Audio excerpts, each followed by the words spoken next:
एक बार दिल्ली दरबार में सम्राट अकबर का एक दरबारी किसी शर्त पर बीरबल से हार गया। भरे दरबार में सबके सामने उसे नीचा देखना पड़ा। इस बात पर वह मन ही मन बहुत लज्जित हुआ और उसने अपने को बहुत अपमानित महसूस किया। उसने सोच लिया कि समय आने पर वह बीरबल से अपने अपमान का बदला अवश्य लेगा।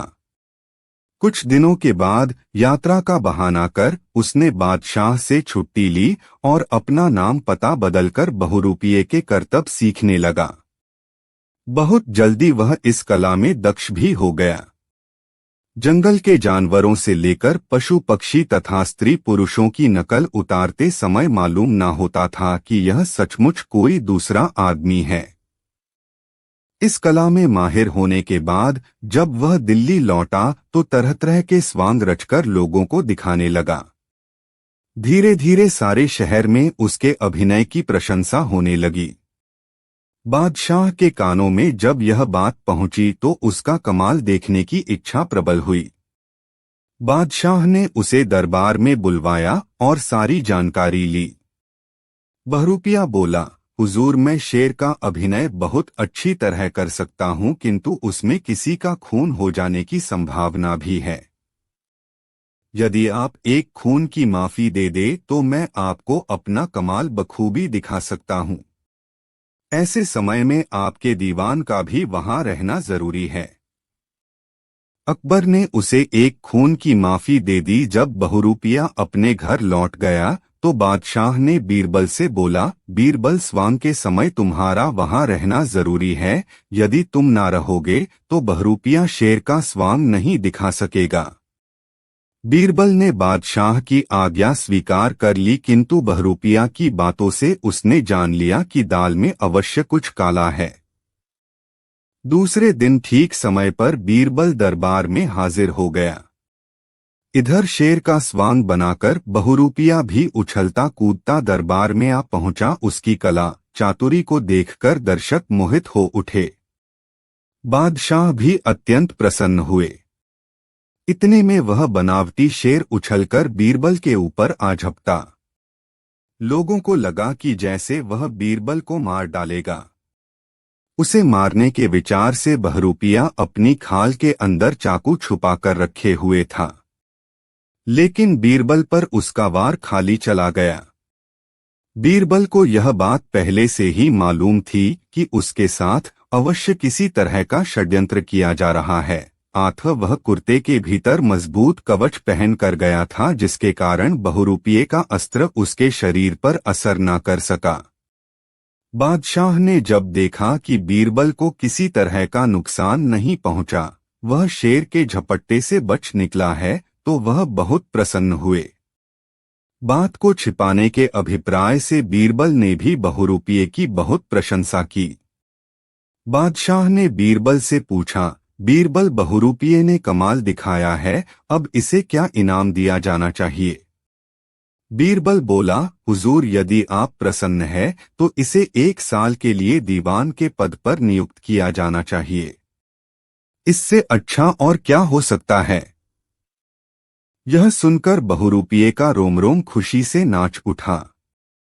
बादशाह ने बीरबल की बात मान ली, किंतु बीरबल ने एक शर्त रखी, यदि बहुरूपिया सती का स्वांग करके दिखाएं तभी उसे दीवान बनाया जाना चाहिए। बादशाह ने बहुरूपिये को आदेश दिया कि बीरबल की इच्छा के अनुसार तुम्हें सती का स्वांग अवश्य दिखाना चाहिए, और यदि उसमें तुम चूक गए तो दीवान बनाने की जगह तुम्हें प्राण दंड दिया जाएगा। बहुरूपिये को राजा की आज्ञा माननी पड़ी। दूसरे दिन सती का रूप धारण कर वह दरबार में हाजिर हुआ। बीरबल ने उसकी दवा दारू का इंतजाम पहले से ही कर रखा था। पत्थर के कोयले का एक बड़ा कुंड पहले से ही धधक रहा था। देखते ही बहुरूपिये के होश ठिकाने आ गए। उसने समझ लिया कि बीरबल ने बदला लेने के लिए यह खुराफात खड़ी की है, और अब इससे बचकर निकलना मुश्किल ही नहीं, असंभव भी है। बिना अग्नि प्रवेश किए यह स्वांग नहीं दिखाया जा सकता, और जहां कुंड में गिरा वहीं प्राणों के निकलते देर न लगेगी। यह देखकर उसका मन डामाडोल हो गया। मन में आया बादशाह से सारा भेद प्रकट कर दे, लेकिन बादशाह फिर भी उसे क्षमा ना करेगा।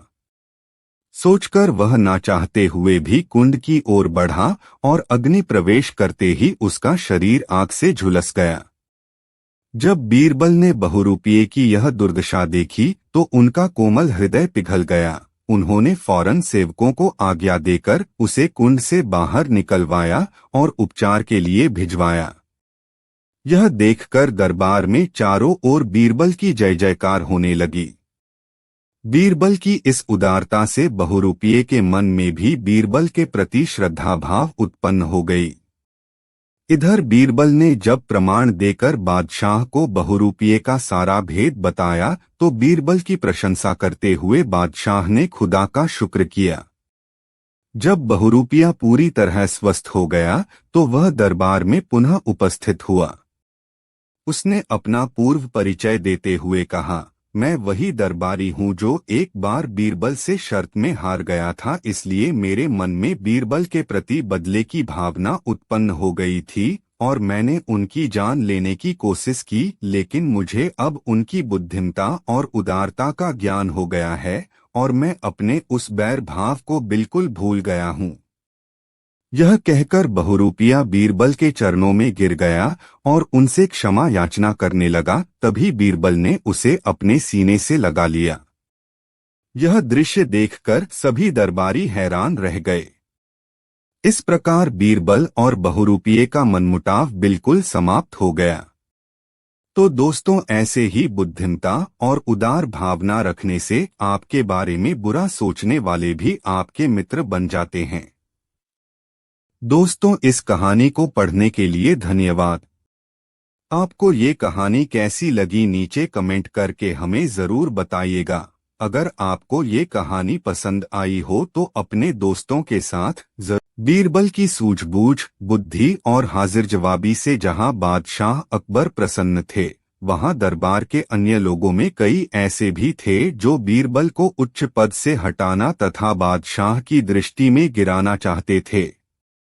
वे लोग ऐसे ही अवसर की ताक में रहते थे जब वे बादशाह के कान भर सकें या किसी भी तरह बीरबल को नीचा दिखा सकें। ऐसे अवसर अक्सर आते भी रहते थे। एक बार बीरबल की अनुपस्थिति में बादशाह के कान भरने वालों ने एक स्वर में कहा, हमारी समझ में आज तक नहीं आया है कि जहां पनाह की हम लोगों में क्या कमी है, बीरबल को इतना महत्व क्यों दिया जाता है? क्या वह हमसे ज्यादा विद्वान है? बहुत फर्क है उसमें और आप लोगों में। बादशाह ने मुंह खोला दिया। जानने की इच्छा है हुजूर। अच्छा, फर्क जानना चाहते हो? हाँ हुजूर, फर्क दिखाया जाएगा। इसी समय बीरबल के पास सूचना भेज दो, वह 7 दिनों के लिए छुट्टी पर रहें तथा दरबार में न आएं। तुम लोगों में जो सबसे चतुर हो वह उनके स्थान पर काम करे, उनकी कुर्सी पर विराजमान हो।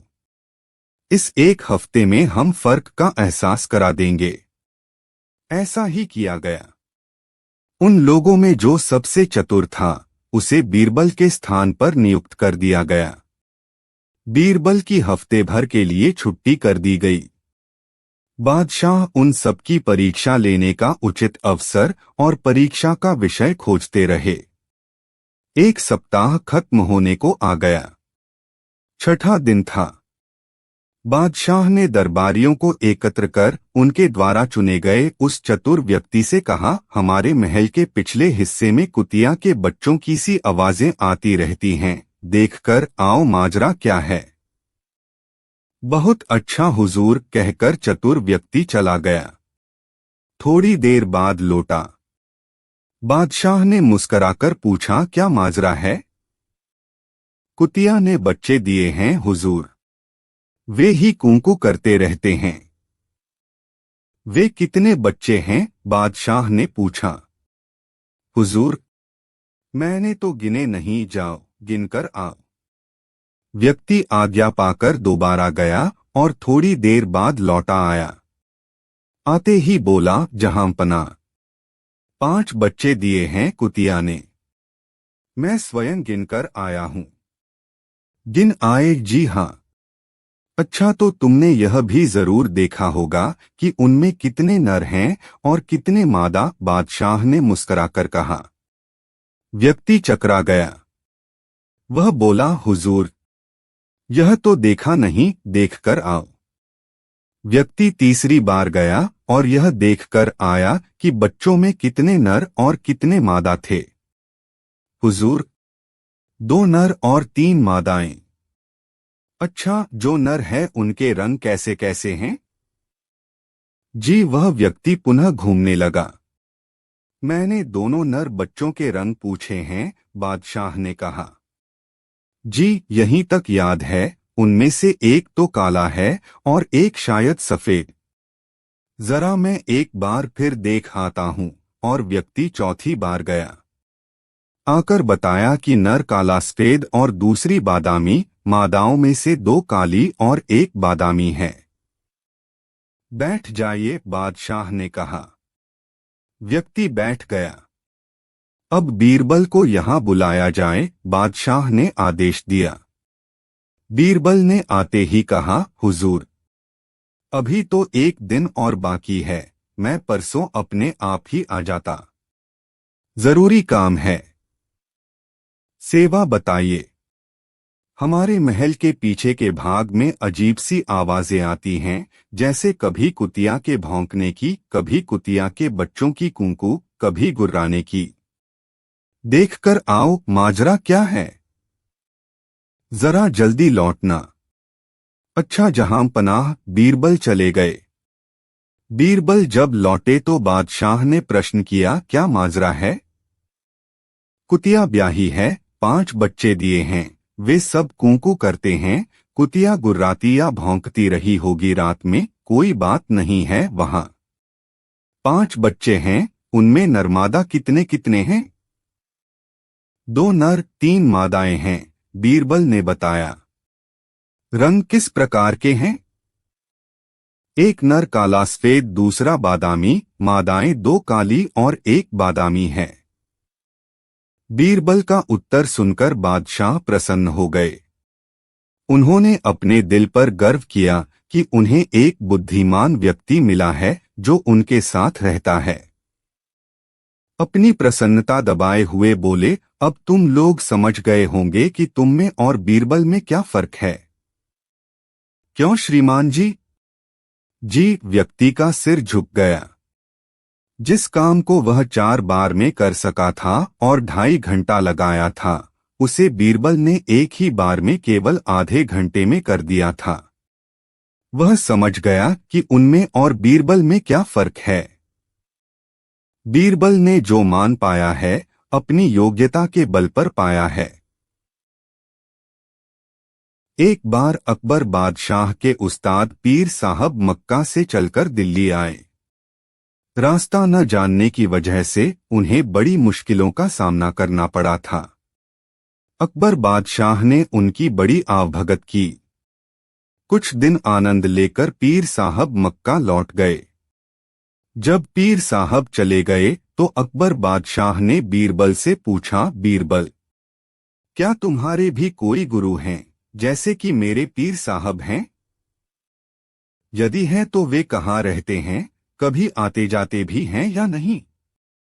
बीरबल ने जवाब दिया, जहां पना, मेरे भी गुरु हैं, लेकिन वह बाहर रहते हैं, कहीं आते जाते नहीं।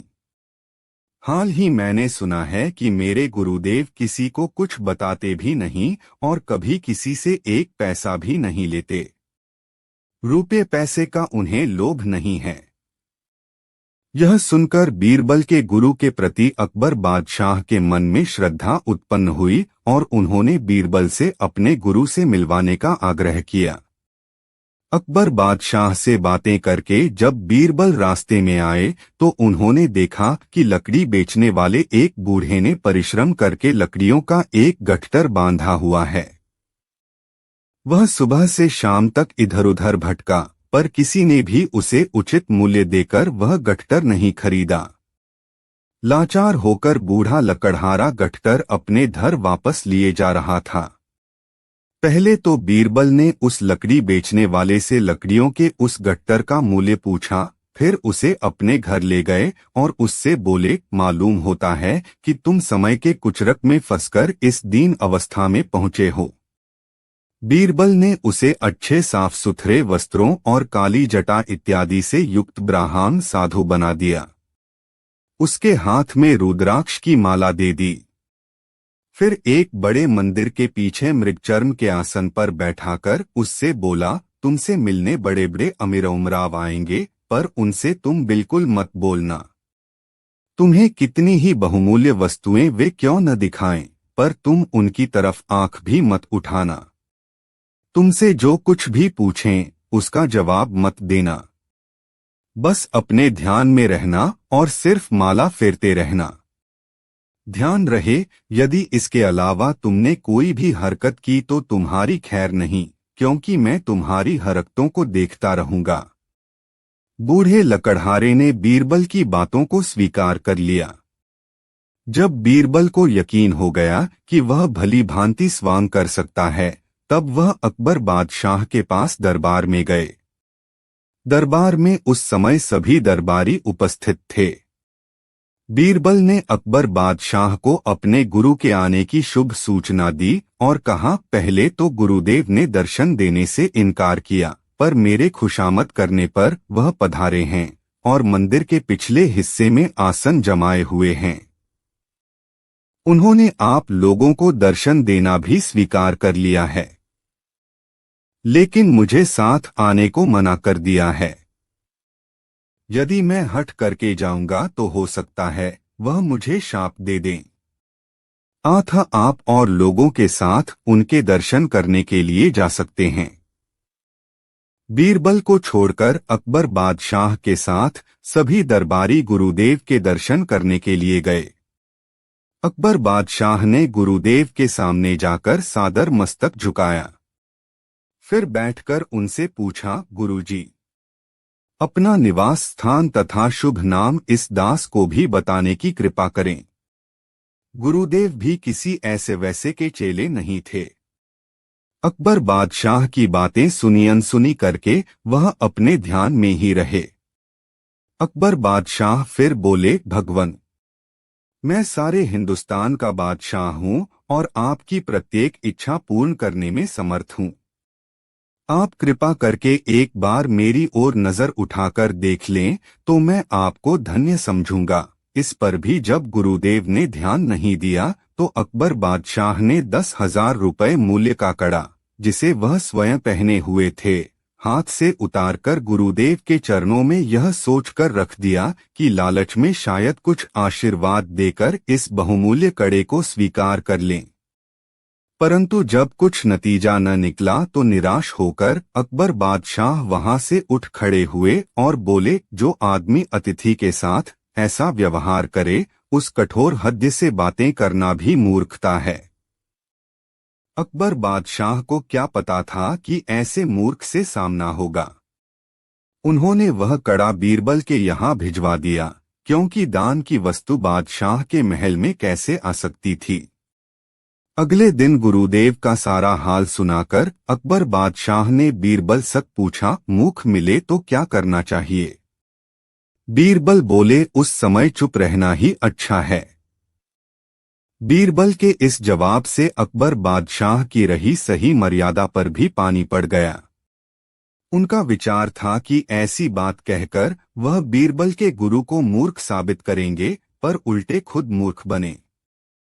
अकबर बादशाह को चुप देखकर बीरबल बोले, जब मैंने पहले ही उनका स्वभाव आपको बता दिया था कि उन्हें रुपए पैसे का लालच नहीं है, कभी किसी के दरवाजे पर वह नहीं जाते और मेरे कहने पर बड़ी मुश्किल से तो वह मिलने को राजी हुए थे, फिर आपने उन्हें लालच क्यों दिया। आपने अपशब्द कहकर गुरु का अपमान किया है। आपको धन दौलत का घमंड है, इसलिए वह आपसे नहीं बोले। बीरबल की बात सुनकर अकबर बहुत लज्जित हुए।